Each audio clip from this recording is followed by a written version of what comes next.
এই প্রথমবার একজন দায়িত্বপ্রাপ্ত পাকিস্তানি সেনাপ্রধানকে হোয়াইট হাউসে আমন্ত্রণ জানানো হয়েছিল এবং মার্কিন প্রেসিডেন্ট তার সঙ্গে আনুষ্ঠানিক সাক্ষাৎ করেছিলেন। এর আগে মার্কিন প্রেসিডেন্টদের সঙ্গে পাকিস্তানি সামরিক নেতাদের সাক্ষাৎ কেবল তখনই হয়েছে যখন ওই সামরিক নেতারা অভ্যুত্থানের মাধ্যমে রাষ্ট্রপ্রধান হয়ে উঠেছিলেন। হোয়াইট হাউসের ক্যাবিনেট রুমে এই লাঞ্চ হয়েছিল এবং এটি প্রায় 2 ঘন্টা স্থায়ী হয়েছিল। এটি ছিল একটি রুদ্ধদ্বার বৈঠক যেখানে কোনো সাংবাদিক উপস্থিত ছিলেন না, যা এ বৈঠকের অসাধারণ ও উচ্চ পর্যায়ের গুরুত্বকে প্রমাণ করে। ট্রাম্প এবং মুনির ছাড়াও এই বৈঠকে উপস্থিত ছিলেন মার্কিন পররাষ্ট্রমন্ত্রী মার্কো রুবিও এবং মধ্যপ্রাচ্যের জন্য ওয়াশিংটনের বিশেষ দূত স্টিভ উইটকফ। এতে স্পষ্ট যে যদি মধ্যপ্রাচ্যের বিশেষ দূত বৈঠকে উপস্থিত থাকেন তবে এর সঙ্গে ইরানের বিষয় জড়িত থাকার সম্ভাবনা খুব বেশি। আর আমরা এটা অস্বীকার করতে পারি না যে এই বৈঠকটি পহেলগাম সন্ত্রাসী হামলা এবং অপারেশন সিন্দুরের পরপরই ঘটেছে। এখন যদি মার্কিন প্রেসিডেন্ট এবং পাকিস্তানি সেনাপ্রধানের কথা বলেন তাহলে শুনুন, তাদের একে অপরকে প্রয়োজন এবং তারা দুজনেই নাটকের রাজা। মনে আছে ট্রাম্প সাংবাদিকদের বলেছিলেন যে তিনি ভারত এবং পাকিস্তানের মধ্যে যুদ্ধবিরতির জন্য মধ্যস্থতাকারীর ভূমিকা পালন করেছেন এবং এই দাবি ভারত সরকার সঙ্গে সঙ্গে প্রত্যাখ্যান করেছিল। যাই বলুন, এটি নিছকই বেপরোয়া কথা। এ নিয়ে পরে আলোচনা করা যাবে। এই পাকিস্তানি সেনাপ্রধান এবং প্রধানমন্ত্রী অপারেশন সিন্দুরের পর নিজেদের অভিনন্দন জানাচ্ছিলেন। এরপর আসিম মুনিরকে ফিল্ড মার্শাল পদে পদোন্নতি দিয়েছিলেন। এত বড় ক্ষতির পর তারা নিজেরাই উদযাপন করেছেন শুধুমাত্র ইন্টারনেটে একটি বর্ণনা তৈরি করার জন্য। তারা বাস্তব পরিস্থিতি নিয়ে মাথা ঘামান না যতক্ষণ পর্যন্ত অনলাইনে সবকিছু নিখুঁত দেখায়। এরপর আসিম মুনির ট্রাম্পকে নোবেল শান্তি পুরস্কারের জন্য সুপারিশ করেছিলেন, কারণ তিনি ভারত ও পাকিস্তানের মধ্যে একটি পারমাণবিক সংঘাত প্রতিরোধে গুরুত্বপূর্ণ ভূমিকা পালন করেছিলেন। এ কারণেই বলা হয়েছিল যে তাদের দুজনেরই একে অপরকে প্রয়োজন। এভাবেই তারা অন্ততপক্ষে এই ক্ষেত্রে নিজেদের সম্পূর্ণ মনে করেন। যাই হোক, এখন আমি আপনাকে আসিম মুনিরের হোয়াইট হাউস সফরের কৌশলগত প্রেক্ষাপট সম্পর্কে বলি। ইরানের মানচিত্রের দিকে তাকিয়ে দেখুন। ইরানের ডান পাশে অবস্থান করছে পাকিস্তান ও আফগানিস্তান। আরব সাগরের সঙ্গে পাকিস্তানের উপকূল রয়েছে, যা যুক্তরাষ্ট্র একাধিকবার ব্যবহার করেছে। পাকিস্তানে প্রবেশের জন্য যখনই তাদের প্রয়োজন হয়েছে যুক্তরাষ্ট্র পাকিস্তানের আকাশসীমা এবং সমুদ্র বন্দর বারবার ব্যবহার করেছে, বিশেষ করে এই অঞ্চলে সামরিক অভিযানের সময়। পাকিস্তানের সাহস নেই যে তারা যুক্তরাষ্ট্রকে না বলবে। 2001 সালের 9/11-এর পর আফগানিস্তান যুদ্ধে ন্যাটো সেনাদের সরবরাহ করার জন্য যুক্তরাষ্ট্র ব্যাপকভাবে করাচি বন্দরের উপর নির্ভর করেছিল। এরপর যুক্তরাষ্ট্র বেলুচিস্তানের শামসি এয়ারবেস ব্যবহার করেছিল ড্রোন অভিযান এবং বিমান হামলার জন্য। এছাড়া 2011 সালের 2 মে অ্যাবোটাবাদে ওসামা বিন লাদেন অভিযানের সময় ইউএস নেভি সিলরা পাকিস্তানের আকাশসীমা থেকে দক্ষিণ দিকে বেরিয়ে গিয়েছিল। তাদের ইউএনএস কার্ল ভিনসন এয়ারক্রাফট ক্যারিয়ার উত্তর আরব সাগরে অবস্থান করছিল। সামগ্রিকভাবে যা বলা হচ্ছে তা হলো যুক্তরাষ্ট্রের নৌবাহিনী আরব সাগরে উপস্থিত এবং পাকিস্তানের উপকূলীয় প্রবেশপথ হলো যে কোনো মার্কিন সামরিক অভিযানের জন্য একটি মূল পথ। যখন কোনো মার্কিন প্রেসিডেন্ট পাকিস্তানের প্রধানমন্ত্রী বা রাষ্ট্রপতিকে আমন্ত্রণ জানানোর পরিবর্তে পাকিস্তানের সেনাপ্রধানকে আমন্ত্রণ জানান, এটি একটি স্পষ্ট বার্তা যে পাকিস্তানের প্রকৃত ক্ষমতা সামরিক বাহিনী, বিশেষত সেনাবাহিনী এবং আইএসআইয়ের হাতে। এখন থেকে এ নিয়ে কোনো সন্দেহ থাকা উচিত নয়, কারণ বেসামরিক সরকার প্রায় বদলায়, কিন্তু সামরিক বাহিনী কৌশলগত নীতিগুলোর ধারাবাহিকতা নিশ্চিত করে, বিশেষ করে পারমাণবিক কমান্ড, সন্ত্রাসবিরোধী কার্যক্রম, বিদেশি জোট এবং অভ্যন্তরীণ নিয়ন্ত্রণের ক্ষেত্রে।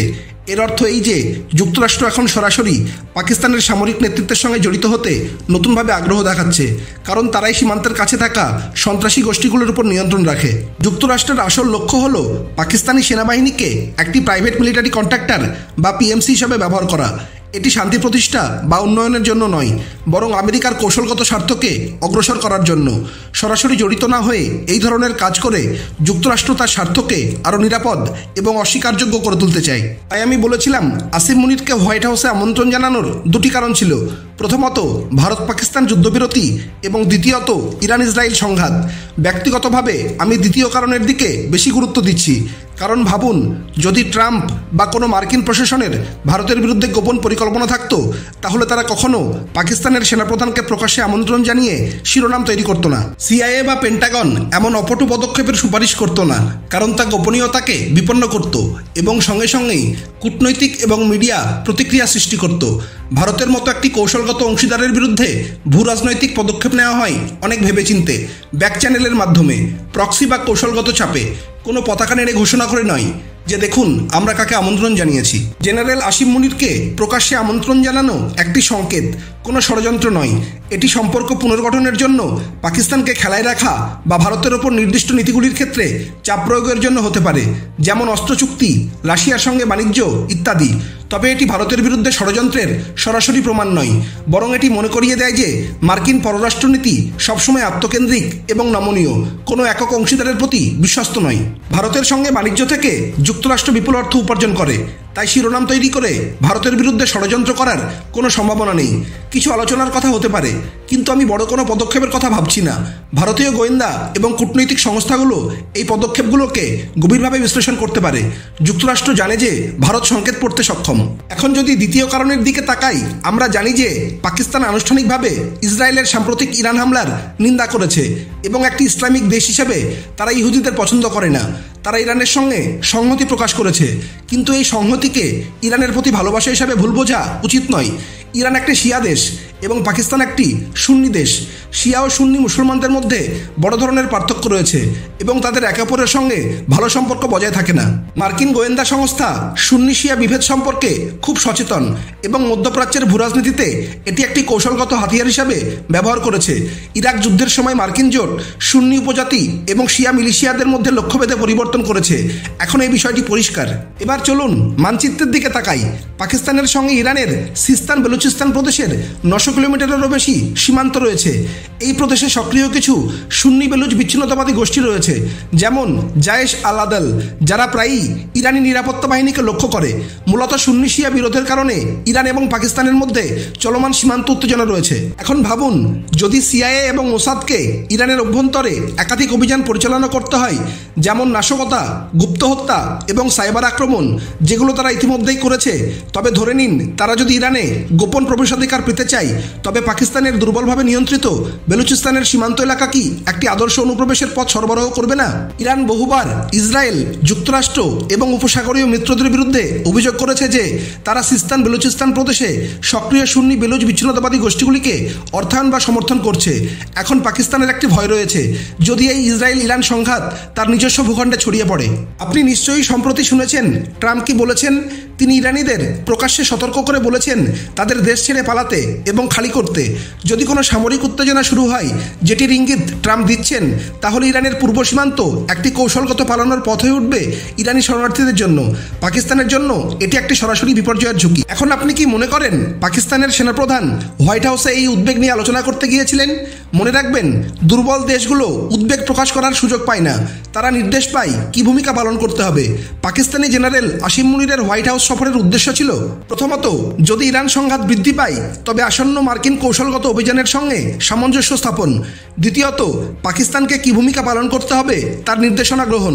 তৃতীয়ত, বেলুচিস্তানের মাধ্যমে স্থলপথ খুলে রাখা এবং সুরক্ষিত করা। চতুর্থত, নজরদারি, গোয়েন্দা তথ্য বা সরবরাহ প্রদানে সহায়তা করা। এবং পঞ্চমত, সম্ভবত নির্দিষ্ট অভিযান পরিচালনার জন্য স্থান প্রদান বা নীরব থাকা যখন যুক্তরাষ্ট্র এবং ইসরায়েল হামলা চালাবে। পাকিস্তানের সেনাপ্রধানকে পরামর্শ দেওয়া হচ্ছে না, তাকে একটি অবস্থানে স্থাপন করা হচ্ছে। এই সফর উদ্বেগ ভাগাভাগি করার জন্য নয়, বরং কার্যক্রমের সঙ্গে সামঞ্জস্য স্থাপনের জন্য। তবে এগুলো সবই কূটনৈতিক ভাষায় সাবধানে আড়াল করা হয়েছে। এটি মনে রাখবেন, যখন সংবেদনশীল সামরিক সহযোগিতার বিষয় আসে, তখন যুক্তরাষ্ট্র সবসময় পাকিস্তানের সেনাবাহিনীর সঙ্গে আলোচনা করে, বেসামরিক সরকারের সঙ্গে নয়। এটাই কারণ যে পাকিস্তানের সেনাপ্রধানকে হোয়াইট হাউসে ডাকা হয়েছিল। আশা করি এই ভিডিওটি তথ্যপূর্ণ লেগেছে। পরবর্তী ভিডিওতে দেখা হবে। আজকের ভিডিওর দেওয়া তথ্যগুলি যদি আপনাদের সমৃদ্ধ করে থাকে, তাহলে ভিডিওটি অবশ্যই লাইক ও শেয়ার করুন। এবং যদি আন্তর্জাতিক স্তরের এমন গুরুত্বপূর্ণ আরও নতুন ভিডিও দেখতে চান, তাহলে বেঙ্গলি ডকুমেন্টারি স্পিকার ইউটিউব চ্যানেলটিকে সাবস্ক্রাইব করে পাশে থাকা বেল আইকনটি প্রেস করুন, যাতে পরবর্তী সমস্ত ভিডিওর নোটিফিকেশন আপনার কাছে পৌঁছে যায়। ভিডিওটি সম্পূর্ণ দেখার জন্য ধন্যবাদ।